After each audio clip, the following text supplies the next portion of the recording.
السلام علیکم ورحمۃ اللہ وبرکاتہ۔ بسم اللہ الرحمن الرحیم۔ ان الحمد للہ نحمده ونستعینه ونستغفره ونعوذ باللہ من شرور انفسنا ومن سیئات اعمالنا، من يهده الله فلا مضل له ومن يضلل فلا هادي له، واشهد ان لا اله الا الله وحده لا شريك له، واشهد ان محمدا عبده ورسوله، اما بعد فان خير الحديث كتاب الله، وخير الهدي هدي محمد صلى الله عليه وسلم، وشر الامور محدثاتها، وكل محدثة بدعة، وكل بدعة ضلالة، وكل ضلالة في النار۔ اعوذ باللہ السمیع العلیم من الشیطان الرجیم، بسم اللہ الرحمن الرحیم۔ یا ایہا الذین آمنوا اتقوا اللہ حق تقاته ولا تموتن الا وانتم مسلمون۔ یا ایہا الناس اتقوا ربکم الذی خلقکم من نفس واحدہ وخلق منها زوجها وبث منهما رجالا كثيرا ونساء، واتقوا الله الذي تساءلون به والأرحام إن الله كان عليكم رقيبا۔ يا أيها الذين آمنوا اتقوا الله وقولوا قولا سديدا يصلح لكم أعمالكم ويغفر لكم ذنوبكم، ومن يطع الله ورسوله فقد فاز فوزا عظيما۔ ہر قسم کی تعریف و توصیف، کبریائی، بڑائی، حمد و ثنا اس وحدہ لا شریک له لائق و زیبا ہے، جو ہم سب کا خالق و مالک ہے، جس نے ہمیں بہت ساری نعمتوں سے نوازا ہے اور نوازتے رہتا ہے۔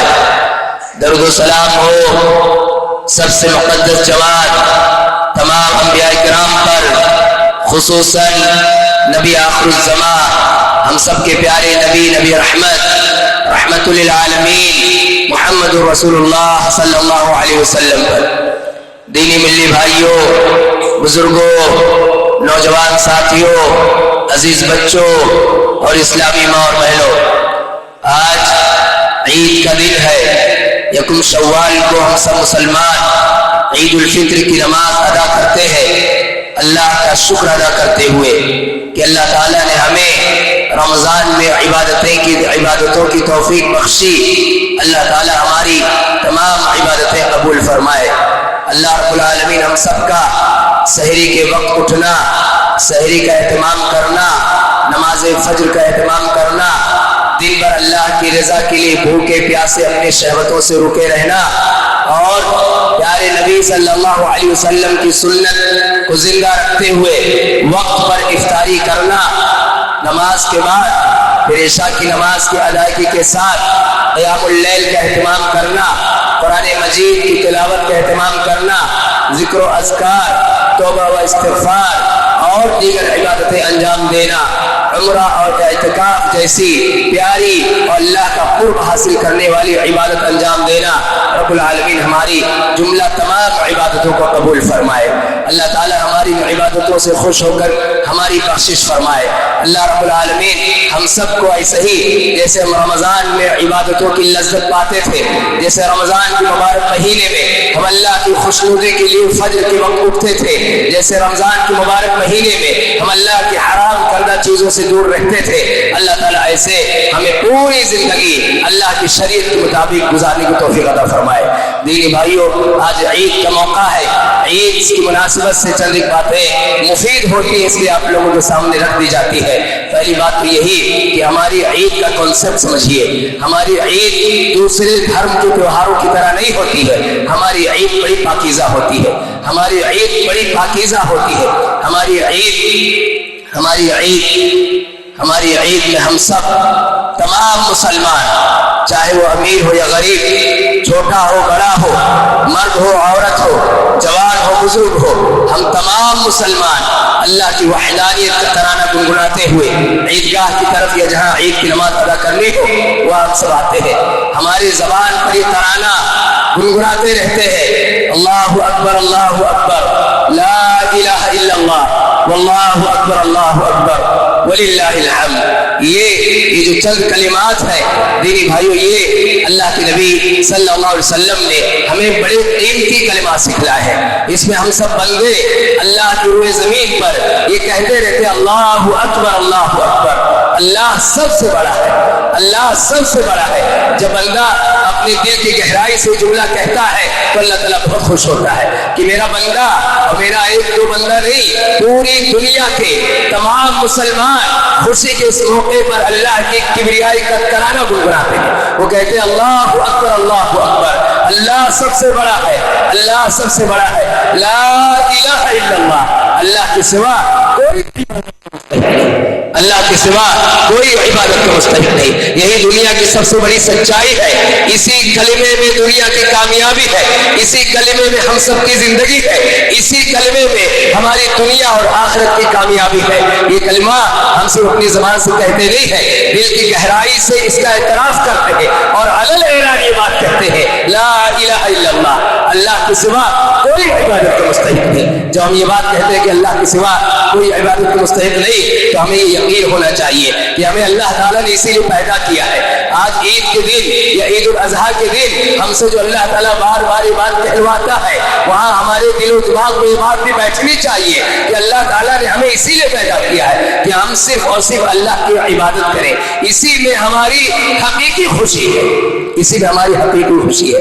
ایک آدمی جو اللہ کی عبادت نہ کرتا ہو وہ خوشی کبھی نہیں پا سکتا جو عبادت کی لذتوں کے بعد ملتی ہے. ایک آدمی جس نے رمضان کے روزے رکھے، کثرت سے قرآن کی تلاوت کی، ذکر و اذکار کیا، اللہ نے مال سے نوازا تو صدقہ خیرات کیا، اعتکاف کیا، عمرہ کیا، آج اس کے دل میں جو خوشی کا احساس ہوگا اسے کبھی نہیں مل سکتا جس نے صرف دن کاٹ کی گزار دی ہے، جنہوں نے صرف رمضان کی گنتیاں پوری کی ہیں، جنہوں نے نہ تو اپنے دل کی حالت کو تبدیل کیا اور نہ تو آئندہ کی زندگی کے لیے کوئی عزم اور کوئی ارادہ کیا، انہیں یہ خوشی نہیں مل سکتی ہے. یہ خوشی ان کے لیے ہے، عید کی یہ خوشی ان کے لیے ہے جنہیں یہ یقین ہو کہ اللہ تعالیٰ نے جیسے رمضان میں عبادت کی توفیق دی، اللہ اسی توفیق دے گا اور میں بقیہ زندگی بھی اللہ کی عبادت کرتے ہوئے گزاروں گا. عید کے موقع پر دین بھائی بات اور سمجھیں. حافظ ابن حجر رحمۃ اللہ علیہ کہتے ہیں اظہار السرور فی الاعیاد من شعائر الدین، اظہار السرور فی الاعیاد من شعائر الدین، کہ عید کے موقع پر خوش رہنا، خوشی کا اظہار کرنا یہ دین کی پہچان ہے، یہ دین کی پہچان ہے. یہ آج خوشی کا دن ہے، اس دن کوئی ایسی بات نہ کی جائے، کوئی ایسا کام نہ کیا جائے کہ جس کی وجہ سے مسلمانوں میں خوشی کے بجائے غم کی لہر دوڑ جائے. ایسی کوئی بات نہ یاد دلائی جائے کہ خوشی کے بجائے لوگ غمگین ہو جائیں. بعض لوگوں کے یہاں یہ بدعتیں پائی جاتی ہیں کہ وہ عید کے دن اپنے قبرستان جاتے ہیں، اپنے مردوں کی زیارت کرتے ہیں، خود کی بھی غمگین ہوتے ہیں، اپنے مردوں کو یاد کر کے اپنوں کو بھی غمگین کرواتے ہیں، روتے ہیں، رلاتے ہیں. یہ عید کی شان کے خلاف ہے. یہ عید خوشی کا دن ہے، اس دن خوشیاں منائی جائیں. ایک بات اور سمجھیں کہ خوشی کیسے ملتی ہے. خوشی دینی بھائیوں اپنوں کے ساتھ ملتی ہے، خوشی اپنوں کے ساتھ ملتی ہے. دنیا کا بہترین منظر آپ دیکھ رہے ہو، اس کے دیکھنے کی جو لذت ہے، وہ دنیا کی بہترین نعمت سے آپ لطف اندوز ہو رہے ہو، اس کا جو لطف اندوز ہونا ہے یہ آپ کا تنہا اتنا اچھا نہیں ہوتا جتنا آپ کے ساتھی کے ساتھ، اپنے رشتہ دار کے ساتھ، اپنے قریبی کے ساتھ اس کا لطف ملتا ہے. اس لیے جنت کی نعمتوں میں سے ایک نعمت اللہ تعالیٰ نے یہ بتائی کہ وہاں آدمی اپنے دوستوں کے ساتھ ہوگا، ان کے دوستوں کے ساتھ جو اس کی لذت ملتی ہے وہی جنت کی نعمتوں کو دوبارہ کرے گی. دنیا میں بھی یہی معمول ہے. آج ہم عید منا رہے ہیں اپنے بھائی سے روٹھے ہوئے، آج ہم عید منا رہے ہیں اپنی بہن سے روٹھے ہوئے، آج ہم عید منا رہے ہیں اپنے ماں باپ سے ناراض ہیں، اپنے اولاد سے ناراض ہیں، اپنے پڑوسیوں سے دشمنی کر رکھے ہیں، تو ہمیں عید کی وہ لذت نہیں مل پائے گی. اس کے بجائے اگر ہمارا دل صاف ہو، ہمارا دل بالکل اللہ کے رضا کے لیے سب کو معاف کرنے کے لیے تیار ہو، سارے لوگوں کی خوشیوں کا خیال ہو. آپ دیکھیں اللہ تعالیٰ نے کیسا ماحول بنایا. اللہ تعالیٰ نے تو ایسا ماحول بنایا کہ ہمارے بلڈ ریلیشن کے لوگ نہیں، کوئی بھی مسلمان وہ مسلمان ہے تو اسے ہماری خوشیوں میں کیسے شامل کیا کہ اللہ تعالیٰ نے واجب و فرض کر دیا کہ آدمی عید کی نماز کی ادائیگی سے پہلے صدقۃ الفطر ادا کر دے۔ یہ صدقۃ الفطر کیا ہے؟ یہ صدقۃ الفطر اس لیے ادا کیا جاتا ہے کہ کوئی گھر ایسا نہ ہو جس کو کھانے پینے کی ٹینشن ہو، کوئی گھر ایسا نہ ہو جس کے یہاں عید کے دن راشن نہ ہو، سب کے یہاں کھانے پینے کا انتظام ہے تاکہ سارے مسلمان خوش رہے۔ عید کی اس مناسبت سے ایک بار اور یاد دلاؤں کہ دیکھیے دنیا کے حالات، دنیا کا منظرنامہ یقیناً ایسا ہے، بہت ساری جگہیں، بہت ساری خبریں ایسے ہوتی ہیں، ہوتی رہے گی کہ انہیں پڑھ کر کے، انہیں دیکھ کر کے ہمیں دکھ ہوتا ہے، ہمیں تکلیف ہوتی ہے، لیکن پیارے نبی محمد رسول اللہ صلی اللہ علیہ وسلم نے ہمیں صبر و استقامت کی تعلیم دی ہے۔ پیارے نبی صلی اللہ علیہ وسلم نے ہم جہاں رہتے بستے ہو، جہاں جس علاقے میں ہے، وہاں کے ماحول کے حساب سے اپنے آپ کو مینٹین کرنے کی تعلیم دی ہے۔ یہ نہیں کہ عید کی مناسبت سے ہم اپنے ان بھائیوں کو یاد کر کے جنہیں دنیا کے کسی خطے میں ظلم کا شکار بنایا جا رہا ہے، ان کا حوالہ دے کر کے ہم اپنی عید غمگین کر لیں، ہم عید کے دن ماتم منائیں، یہ قطعاً جائز و درست نہیں ہے، یہ اسلامی تعلیمات کے خلاف ہے۔ ٹھیک ہے، ان کے حق میں دعائیں کی جائیں گی، ان کے حق میں اللہ سے دعائیں کریں کہ اللہ تعالیٰ ان کے لیے آسانیاں پیدا فرمائے۔ دنیا کے جس خطے میں بھی ہمارے مسلمان بھائی مظلوم ہیں، اللہ تعالیٰ انہیں ظالموں کے ظلم استبداد سے چھٹکارا عطا فرمائے، اللہ تعالیٰ ان کے لیے آسانیاں پیدا فرمائے۔ اس کے ساتھ ساتھ دینی بھائیوں ایک بات اور سمجھیں کہ عید کا ایک پیغام ہے کہ جیسے عید کے اندر ہم اور آپ یہ ترانہ گنگناتے ہیں، اللہ اکبر اللہ اکبر لا الہ الا اللہ واللہ اکبر وللہ الحمد، اس ترانے کی معنویت کو سمجھیں، اس کی معنویت کو سمجھیں۔ عید اور خوشی کے موقع پر اللہ تعالیٰ ہم سے کہلوا رہا ہے کہ میرے سارے بندے، دنیا میں رہنے والے سارے بندے، مرد عورت، جوان بزرگ، چھوٹے بڑے، امیر غریب، سارے بندے یہ کلمہ کہتے رہے لا الہ الا اللہ۔ تو اس کا معنی یہ ہوا کہ ہماری پوری زندگی توحید کو گزرنی چاہیے۔ آدمی کو سب سے زیادہ فکر اس بات کی ہونی چاہیے کہ ہماری زندگی میں توحید کتنی ہے، اور جیسے توحید کے بغیر کوئی آدمی جنت میں نہیں جا سکتا، بالکل ایسا ہی عقیدہ رکھیں کہ سنت کے بغیر کوئی جنتی نہیں ہو سکتا۔ جیسے ہم اور آپ توحید کے بغیر جنت میں جانا ناممکن سمجھتے ہیں، ایسا ہی 100% یقین رکھیں کہ ایک آدمی سنتوں سے منہ موڑ کر کے اگر جیتا ہے، پیارے نبی صلی اللہ علیہ وسلم کی حدیثوں کو نظر انداز کر کے اگر جیتا ہے، وہ بھی جنت میں نہیں جائے گا۔ ابھی دیکھیں ہم نے عید کی نماز ادا کی، نماز عید کی کیفیت کا ذکر حدیثوں میں ہے، نماز عید کی صفات کا ذکر حدیثوں میں ہے۔ حدیثوں کا جو لوگ انکار کرتے ہیں، یا حدیثوں کا جو لوگ استہزاء کرتے ہیں، حدیثوں کا جو لوگ درجہ کم سمجھتے ہیں، ایسے لوگ گمراہ ہیں۔ ایسے لوگوں سے اپنا بچنا، اپنوں کو بچانا اور ان کی اصلاح کے لیے بار بار ان سے بحث و مباحثہ کرنا کہ حدیث کا مقام شرعی ناحیے سے وہی ہے جو قرآن کا مقام ہے۔ جیسے قرآن کی کسی آیت پر عمل سے انکار کرنا کفر ہے، ایسے پیارے نبی صلی اللہ علیہ وسلم کی کسی صحیح حدیث کا انکار کر دینا اور اس سے منہ موڑ لینا یہ بھی کفر ہے۔ جیسے قرآن کی کسی آیت کا انکار کرنے سے آدمی کافر ٹھہر جاتا ہے، ایسے پیارے نبی صلی اللہ علیہ وسلم کی صحیح حدیثوں کا انکار کرنے سے وہاں بھی آدمی اسلام سے خارج ہو جائے گا۔ شریعت مکمل نہیں ہوگی جب تک ہم قرآن و حدیث دونوں کو اپنی زندگی میں نہ لائیں۔ اور دینی بھائی اسی میں خیر ہے، اسی میں برکتیں ہیں، اسی میں رحمتیں ہیں، اسی میں اتحاد ہے۔ ایک آدمی جہاں جہاں سنت کی مخالفت کرے گا وہاں امت کو بانٹے گا، امت کو وہ ٹکڑوں میں بانٹ دے گا۔ آپ دیکھیے ہمیں جو لوگ تعلیم یافتہ ہے، اللہ نے جسے سوجھ بوجھ دی ہے، اللہ نے جسے علم دیا ہے، سوچنے سمجھنے کی طاقت و قوت دی ہے، بصیرت دی ہے، وہ آدمی بڑی آسانی سے سمجھتا ہے۔ وہ سمجھتا ہے کہ ایسا کیسے ہو سکتا ہے کہ پیارے نبی ہمیں یہ سکھلا کے بتائے گے، پیارے نبی نے ہمیں یہ سکھلایا ہو، پیارے نبی نے ہمیں یہ بتایا ہو کہ ایک آدمی کہتا ہے کہ فطرہ 80 روپیہ ادا کر دو ادا ہو جائے گا، ایک آدمی کہتا ہے کہ فطرہ 150 ادا کر دو، امام مالک کی طرح ادا کر دو، امام شافعی کی طرح ادا کر دو، امام احمد بن حنبل کی طرح ادا کر دو، امام ابو حنیفہ کی طرح ادا کر دو۔ یہ چار الگ الگ رائے اور چار الگ الگ مکتبے فکر بنا کر کے مسلمانوں کو متحد کیسے کیا جا سکتا ہے؟ تب وہ سمجھتا ہے کہ نہیں، کوئی ایک راہ ایسی ہے کہ اگر اس کو مان لی جائے تو تمام مسلمان متحد ہو جائیں گے، اور بلا شبہ وہ امام الانبیاء، ہم سب کے امام پیارے نبی محمد رسول اللہ صلی اللہ علیہ وسلم، ان کی راہ پیارے نبی کی راہ ہے.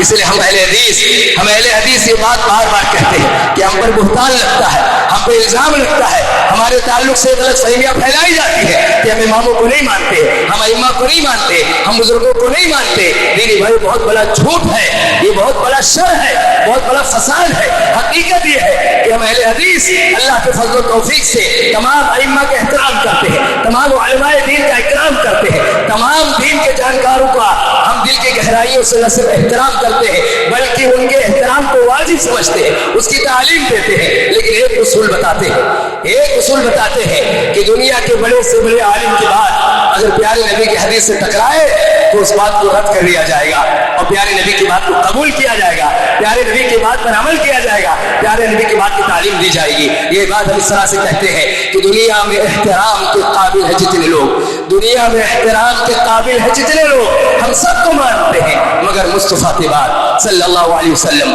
دنیا میں احترام کے قابل ہے جتنے لوگ, ہم سب کو مانتے ہیں مگر مصطفیٰ کی بات. یہی ہمارا نعرہ ہے, اسی پر ہمارا ایمان ہے کہ پیارے نبی صلی اللہ علیہ وسلم کو جو مقام ہے وہ مقام ہم کسی کو نہیں دے سکتے. جیسے اللہ کی توحید میں اللہ کے ساتھ شرک نہیں کیا جا سکتا, ایسے پیارے نبی کی سنت میں کسی کو ہم شریک نہیں ٹھہرا سکتے. اللہ تعالیٰ ہمیں دین اصولی باتوں کو سمجھنے کی توفیق عطا فرمائے.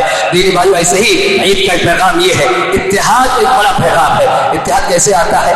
اتحاد آتا ہے جب دلوں میں ایک دوسرے کی محبت ہو, ایک دوسرے کی محبت ہو. اسی لیے دیکھیں آپ, شریعت نے ان تمام کاموں کو حرام کر دیا ہے جس سے دل میں نفرت پیدا ہو, جس سے دل میں ایک دوسرے کے لیے میل پیدا ہو, جس سے دلوں میں بغض پیدا ہو, جس سے دلوں میں نفرت پیدا ہو. آپ دیکھیں اللہ تعالیٰ نے جھوٹ کو حرام کیا. ہم جھوٹ نہیں بول سکتے, ہم دھوکہ نہیں دے سکتے, ہم کسی سے جھگڑا نہیں کر سکتے, ہم چغلی نہیں کر سکتے, ہم کسی کی غیبت نہیں کر سکتے. ہم پر حرام ہے کہ ہم چوری کریں, ہم پر حرام ہے کہ ہم ناجائز کسی کو غصہ دکھائیں, ہم پہ حرام ہے کہ ہم کسی کا کوئی مال ناحق غصب کر جائے, ہم پہ حرام ہے کہ ہم اپنے کسی بھائی کو حقیر سمجھیں, ہم پہ حرام ہے ہم اپنے کسی بھائی کو کسی بات کا تانا دیں. یہ اس لیے یہ ساری چیزیں مسلمانوں کے اتحاد کو پارا پارا کر دیتی ہے, اسلامی سماج و معاشرے کو ٹکڑے ٹکڑے میں مار دیتی ہے, گھر خاندان تباہ ہو جاتا ہے. اس کے بجائے اسلام نے تعلیم دی کہ ہم ایک دوسرے کے حقوق کا خیال رکھیں, ماں باپ کا حقوق سمجھیں. جو اولاد اپنے ماں باپ کے حقوق کی ادائیگی سے کوتاہی کرتی ہے اسے یہ بات یاد رکھنا چاہیے کہ اگر آپ اپنے محسن اول اپنے ماں باپ کے خیر خواہ نہیں ہیں تو دنیا آپ کے ساتھ بدترین سلوک کرے گی. یہ بات یاد رکھیں, جو لوگ اپنے ماں باپ کا حق نہیں ادا کرتے انہیں کوئی حق نہیں ہے کہ دنیا سے اپنے حق کا مطالبہ کریں. یہ بات یاد رکھیں کہ اللہ تعالیٰ نے اپنے حق کے ساتھ ماں باپ کا حق بتایا ہے, اپنے حق کے ساتھ ماں باپ کا حق بتایا ہے. ماں باپ کے حق میں کوتاہی یہ آدمی کو جہنم میں لے جائے گی, ماں باپ کے حق میں کوتاہی یہ آدمی کو دنیا کی نعمتوں سے محروم کر دے گی, ماں باپ کے حق میں کوتاہی یہ آدمی کو دنیا اور آخرت تباہ کر دے گی. ہمیں حقوق بتائے گے, میاں بیوی ایک دوسرے کے حقوق ادا کریں, بیوی شوہر کے حقوق سمجھے, شوہر بیوی کے حقوق سمجھے, بھائی بہن کے حقوق سمجھے, پڑوسی دوسرے پڑوسی کے حقوق سمجھے. ہم نے جو مالدار ہے اللہ تعالیٰ نے جسے اہل ثروت بنایا ہے, اللہ نے ان کے ہاتھوں میں مال دیا ہے, بے شک وہ اس مال کے مالک ہیں لیکن اس کے ساتھ حقوق بھی سمجھے. ان پر واجب ہے, ان پر فرض ہے, ان کی ذمہ داری ہے کہ وہ اپنے سماج معاشرے میں رہنے والے غریب محتاج کا خیال رکھیں, یتیموں کا خیال رکھیں, بیواؤں کا خیال رکھیں, ضرورت مندوں کا خیال رکھیں. ان پر واجب ہے تو اس بات کو سمجھے کہ اللہ نے انہیں جو مال دیا ہے اس مال کے ذریعے ان کے دین کی مدد ہونی چاہیے. اللہ کے دین کی مدد کیا ہے؟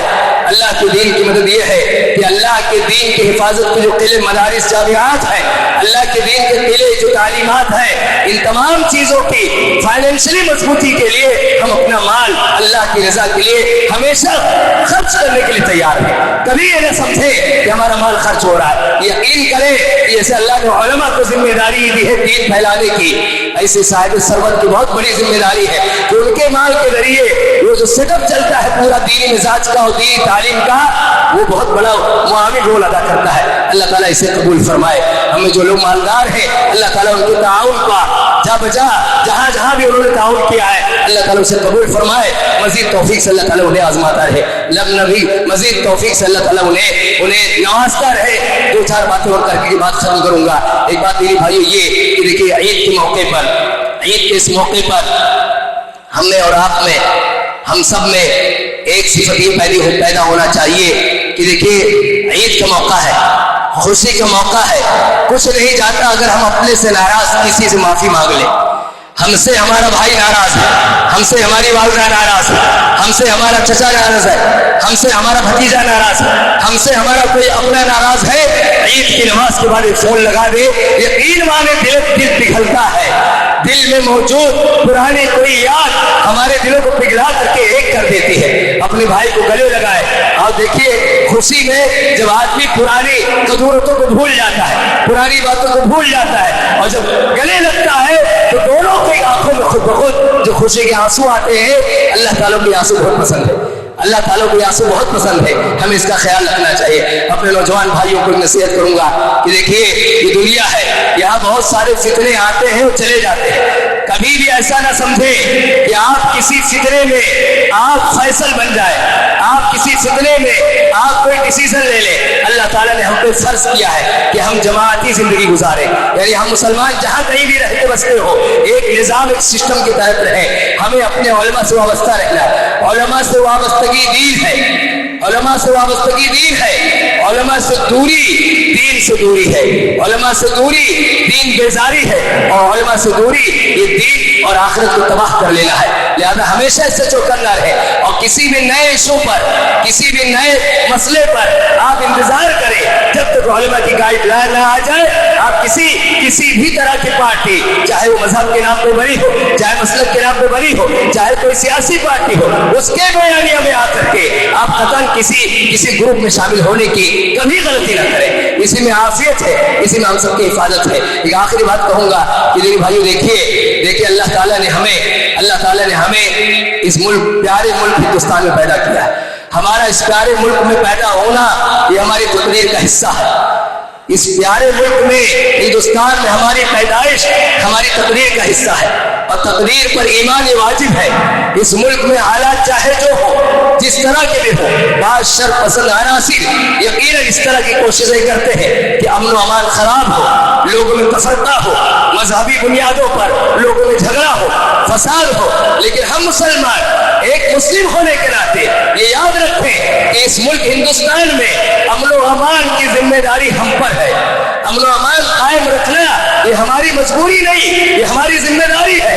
اللہ تعالیٰ نے مسلمانوں کو پوری دنیا کے امن و امان کا ذمہ دار ٹھہرایا ہے. آپ دیکھیں ابراہیم علیہ السلام ایک نیا شہر آباد کرتے ہیں تو اللہ تعالیٰ سے دعا کرتے ہیں رب اجعل ھذا البلد آمنا, کہ اے میرے رب اس شہر کو امن والا بنانا. یہ امن کے متلاشی ہم مسلمان ہیں. اللہ تعالیٰ سے دعا بھی کریں کہ اللہ تعالیٰ ہمارے اس پیارے ملک میں امن و امان کی فضا عام کرے, محبتوں کی فضا عام کرے, اور ہم سب ہمیشہ امن کے عالم بردار رہیں. کبھی کسی گروپ میں شامل ہو کر کے ملک مخالف یہ مسلمانوں کے ہت میں سمجھ کر کے, مسلمانوں کے انتقامی جذبے میں سمجھ کر کے ایسا کوئی قدم نہ اٹھائیں کہ اپنے لیے, اپنے پریوار کے لیے, اپنے قوم کے لیے آپ آسانی کے بجائے مشقت اور تباہی کا کوئی راستہ پیدا کر دیں. اللہ تعالیٰ ہم سب کو صحیح سمجھ عطا فرمائے. ایک آخری بات میرے بھائیوں, اللہ کے نبی صلی اللہ علیہ وسلم نے فرمایا من لم یشکر الناس لم یشکر اللہ, کہ جو اللہ کا شکر نہیں ادا کرتا, وہ جو بندوں کا شکر نہیں ادا کرتا, بندوں کے احسان کو سمجھتا نہیں,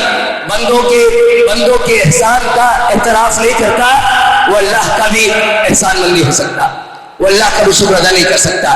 پیارے نبی کی حدیث کا مطلب یہ ہے کہ ہم دیکھیں ہمارے آس پاس بہت سارے لوگ ایسے ہوتے ہیں جو ہمارے محسنین ہوتے ہیں, ہم پر احسان کرتے ہیں, طرح طرح کے احسانات کرتے ہیں. ہمیں ان کا احسان بند ہونا چاہیے, اس پر شکر ادا کرنا چاہیے.